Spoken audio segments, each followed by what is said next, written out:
anyhow he wishes. In the West, you hear of cases a man dies and he leaves all his money to his dog or his canary. You know, this is not uncommon. And the people who are disposing of the will are required to look after that dog, you know, and his descendants, right? With the wealth of the family, even though he's got a wife, he's got kids, everything, but they can be deprived completely. Islamic law ensures that the man's descendants get their right.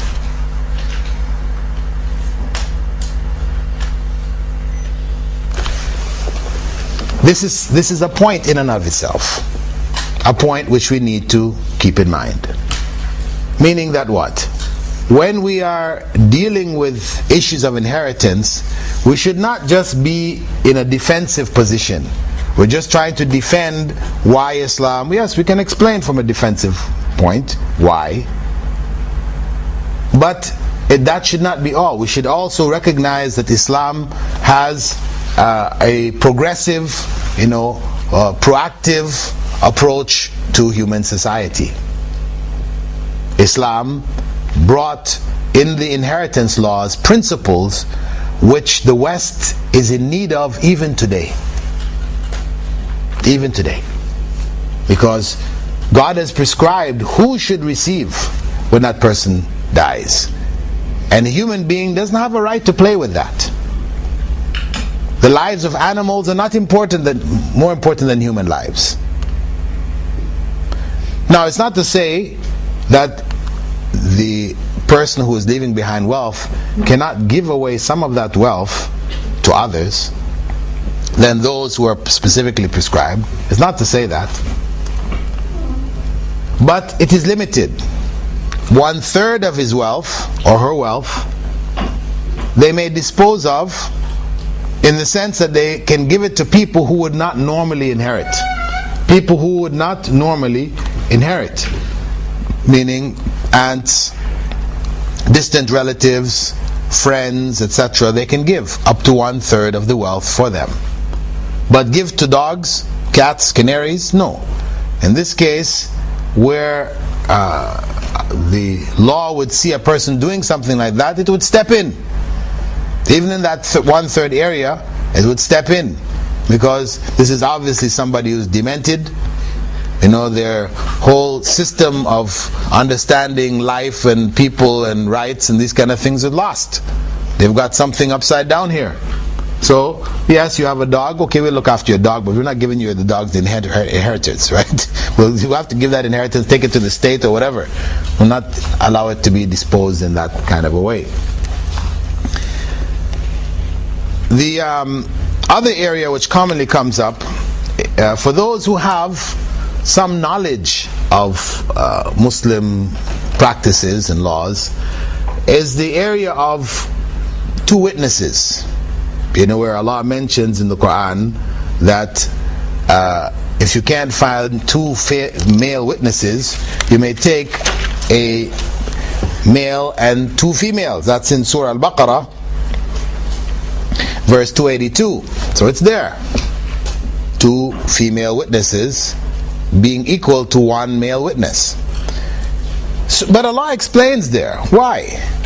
So that if one of them makes a mistake, the other one can remind her. So it is again an issue of context.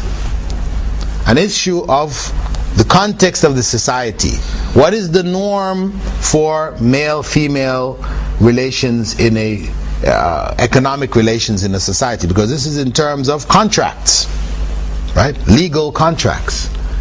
What is the norm? Is the norm that men and women are out working, doing the same kind of work? Or is it the norm that the man is out and working and the woman looks after the home? Well, the norm is that the man is working and the woman looks after the home. That's the norm around the world, even till today. The vast majority of people in the world today are not like what we see here in the West, in the UK, US, Canada, so on and so, where women are out working just like men. That's not the norm. This is an abnormal circumstance, which only happened after World War I and was affirmed after World War II. Prior to that, that was not a norm at all. That was abnormal. So the point that we need to raise here is that the Islamic law covers the norm for society. In that normal society where the man is involved in business, etc., outside the home, he is familiar with economic dealings, numbers and all these kind of things he's dealing with on a constant basis. So if he has to witness in a contract to remember what took place, is much easier for him. Whereas for a woman who is normally in the home, taking care of the children, etc., not that familiar with business dealings, etc., then in her context, it would be easier for her to forget. So having two women so that one may remind the other is a reasonable principle. So that's the context. But from Islamic perspective, Islamic law, if the woman is in an area which is her specialization, for example, the area of breastfeeding, this is her specialization. If a woman gives witness, she comes to you and your wife and says, listen, I breastfed both of you. Her single witness is enough to end your marriage. Her single witness is enough to end your marriage. And it happened in the time of the Prophet ﷺ. A man came to the Prophet ﷺ and complained. He said, such a woman who was a former slave. So she was from the lower segment of the society. She's telling us now that, she breastfed the both of us. Should I just end my marriage based on this person's witness? Prophet ﷺ said, how can you question it when she has said it? Finish. Of course, there's a context here. It doesn't mean anybody comes out of the woodwork and just tells you, hey, you and your husband, I breastfed both of you. Nobody knows her. She is not known to the family. No. Obviously, there's a context. She is around. She's known to the family, etc., etc. So the context is there where she could definitely have done it. So where there is a supporting context, then such statements are taken as sufficient evidence to end a marriage. And you have children by that marriage. What happens? They are still your children. They're still known to be your children, but your marriage is annulled. The man is still responsible to raise and look after those children, and they may remain with the woman or go back to the man depending on their age and the decisions of the court and the children. Those are the main issues related to women.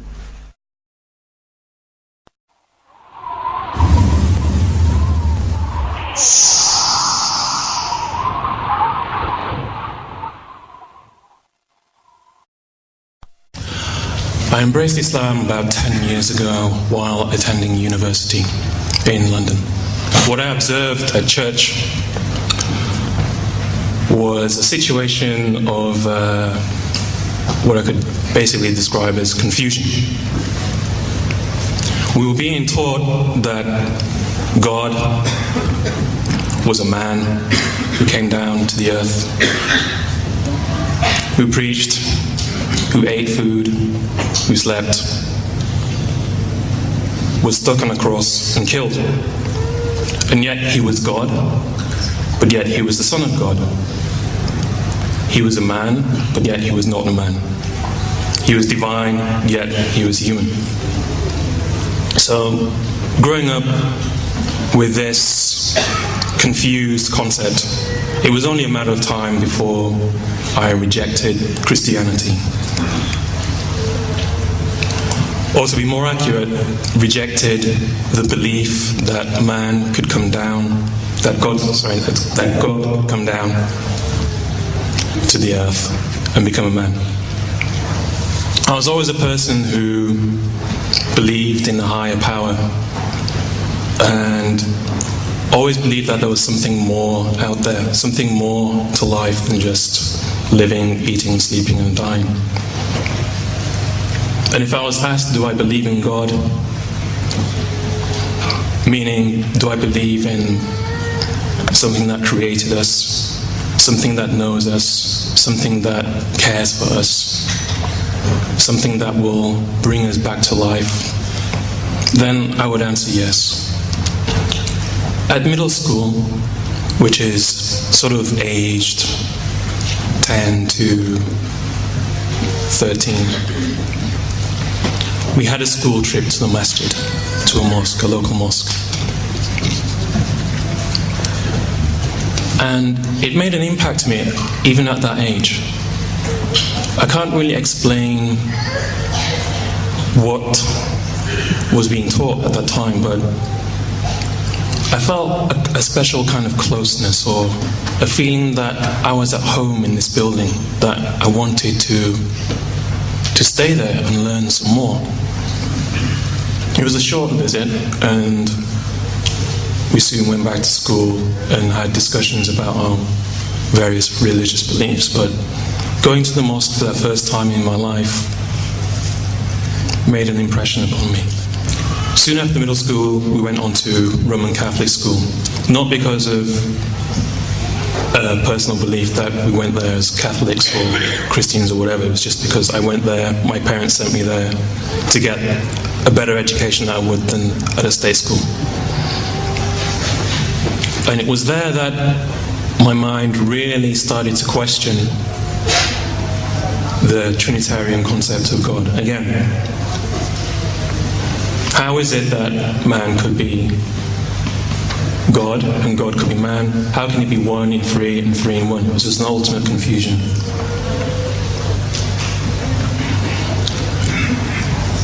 I rejected this to a point where, when we had communion, a Roman Catholic communion, where you would go up to the priest and he would hand you a wafer. But this wafer was supposed to represent the body of Christ. And he would actually say, "The body of Christ be upon you." And we would take this wafer and eat it. And that we would drink a cup of wine, which would represent the blood of Christ. So now I was thinking, the body of Christ, the blood of Christ, what is this, Christianity cannibalism? So this was kind of abhorrent. And also I couldn't understand the whole ritual of the smoke and the incense and the reading of the liturgy in Latin.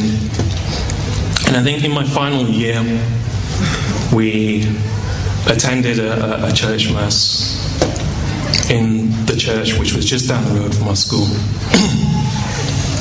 And then a few years later, when I returned to my city, I found out that this very same church had now become a mosque.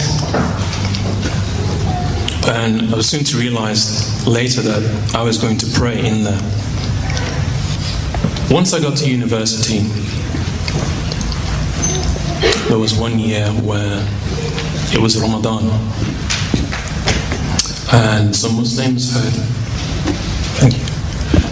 had invited me to come and break fast with them. Now, although I didn't fast that day, I did go down and partake of the iftar meal. And it was through their sort of generosity and explaining to me little things which they knew that kind of switched the light on inside my head.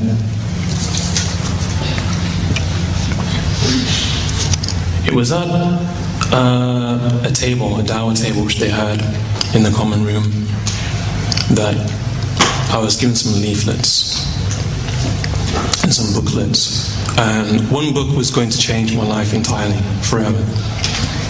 It was a book called Towards Understanding Islam by Sayyid Abu Ala Maududi. In this book, Towards Understanding Islam, were clear, concise arguments about the oneness and uniqueness of God. Clear, concise arguments about what is a Muslim. Clear, concise arguments about what is disbelief. Clear, concise arguments. And this is something which struck me. And every day I would read this on the train going in, at lunchtime, coming home. And for about a week I read this book.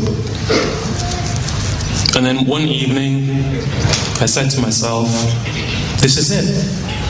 This is what I've always believed all my life. This is the truth. I read the Shahada on the page and just kept on repeating it over and over and over to myself. And I was convinced, and I said, this is it, I'm now a Muslim. Alhamdulillah, that was 10 years ago. And alhamdulillah, I don't know what Allah saw within me to guide me to Islam, but I am so grateful, so happy to be given the honor, and indeed it is an honor to prostrate before Him, to recite His words before Him, and to have hope in Him, to have love of Him, to have fear in Him, and to, inshallah, God willing, be of the believers, and to die as Muslim, and to be raised as a Muslim, and to see His face upon the Day of Judgment.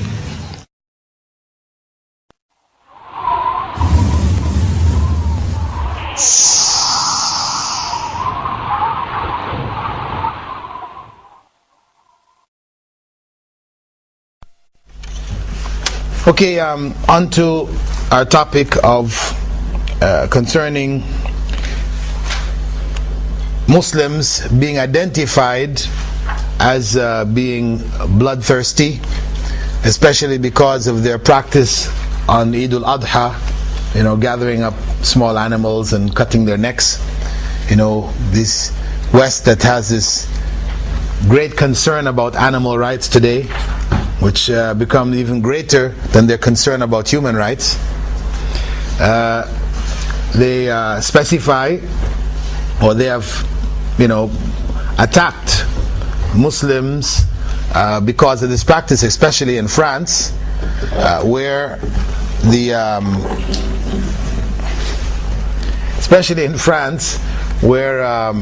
some years back, Brigitte Bardot had taken up the cause of the sheep and the goats, that were being slaughtered, in the thousands by French Muslims on Eid al-Adha, and had made some abusive remarks regarding Muslims, and it was a court case and everything else.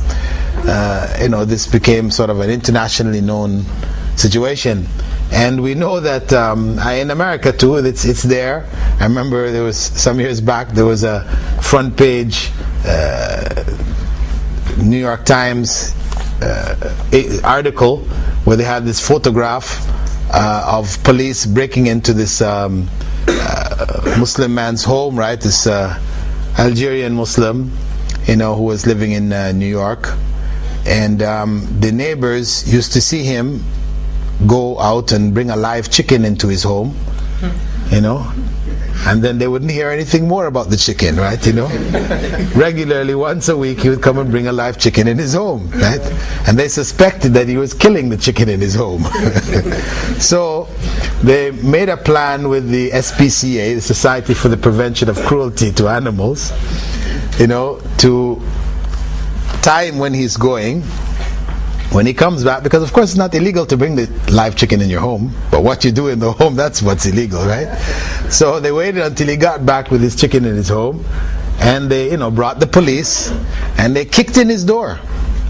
They kicked in his door, and rushed into his kitchen and caught him, there with the knife in his hand and the chicken, and they had the photograph of them catching his hand with the knife and the chicken, and they're taking away the chicken, and this was front page news, they saved the chicken from this horrible end, right? And of course the image of Muslims, cutting the necks of chickens in their kitchen sinks and stuff, raised the general impression of us being bloodthirsty type individuals. So if this issue arises, and it sometimes comes up in dawah, we can easily clarify for them that the method of slaughter, Islamic method of slaughter, which involves cutting the neck of the animal while it is alive, actually relieves the animal of pain. It is a much more humane way of killing the animal than the methods that the West has developed, which they think is more humane. They say we kill the animals, we cut their necks when they're unconscious. And of course if you're unconscious, technically you're not going to feel pain. Right? So they say that is more humane. But we say to them, how do you make them unconscious? That is the point. Because the main two methods, one is electrocution, This is a very painful way to go into unconsciousness. Imagine being electrocuted so much you went unconscious, right? And then you cut your neck. Oh, what is the benefit of cutting your neck at that point and relieving you when you had to apply so much pain? Or the other method, which they call the deadbolt method, we have a gun with a bolt in it. It doesn't fire a bullet, but a metal bolt comes out and it's spring-loaded, comes back in, which they use for bigger animals like cows and goats. Then they put the gun by the head and they fire it. This bolt hits the animal in the head, it goes unconscious. Yeah, they swing it up and cut the neck without any problems. But we say to them, that is like somebody taking a cricket bat, right, and smacking you on the side of your head when you went unconscious, then they cut your neck. Are they doing you a favor? No. I mean, that blow to your head is so painful. I mean, we say this is not more humane at all. And tests have been done in Germany concerning the slaughter of animals, showing that in fact cutting the necks whilst the animal is alive, the animal doesn't even realize it. They put cardiac points on the animals and tested them when they were cutting the necks. This was experiments which were done in Germany by Muslim doctors, German doctors. So the point is that it is a much more humane way of taking the life of the animal, because the knife is supposed to be extremely sharp and the animal doesn't necessarily feel it. Just like a razor blade, you can cut yourself with a razor blade without even realizing it because it's so sharp. And it's the same way. The fact that the animal kicks its legs and these kind of things, these are just bodily reactions. It doesn't, what you're cutting off the blood to the brain, right? And the animal goes naturally into unconsciousness and dies easily, you know. The other point related to that is Islam being spread by the sword. Right? The image, the common image I know before I became a Muslim, the image I had of Islam was, you know, the Arab riding in off the desert on his camel, right? The sword in one hand, the curved sword, and the Quran in the other hand. This was the typical image, right? And that is the general image which is promoted by the media, etc. But of course, realities show otherwise. Yes, Muslim armies did go into Egypt, into North Africa, into Syria, into these areas, some partly into India, etc.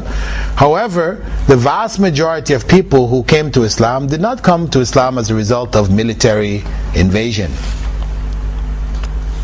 The people were not forced into Islam. The Pope, the current Pope, about 3 years ago, he made a public apology to the world for what previous generations of Christians had done in terms of forcing their religion on the people. They know from their history that they did force people into Christianity. But from our history, we don't have that. It's not to say it may not have happened in some cases under some circumstances, but as a norm, no. We know the largest Muslim country today, Indonesia, 200 plus million Muslims, no Muslim soldiers went there. So we know it is not conquest by, or Islam was not forced on people through the sword. We know Muslims ruled Spain for 700 years. And when the Muslims were driven out of Spain, and they would not allow a single Muslim to remain in Spain, Jews driven out along with them, the vast majority of Spaniards had not become Muslims. Many did, but the vast majority didn't. If they were forcing people, there would not have remained any Christians in Spain after 700 years of rule. And look at India. Muslims ruled India for over 1,000 years. And the vast majority of Indians remained Hindus. They were not forced into Islam. So there is enough historical evidence to prove that this claim is false. So we point out that Islam, I mean, besides the fact that Allah clearly states in the Quran, La ikraha fi din, there is no compulsion in religion. Besides that fact, the realities, historical realities, indicate that Islam spread by peaceful means and not by the sword.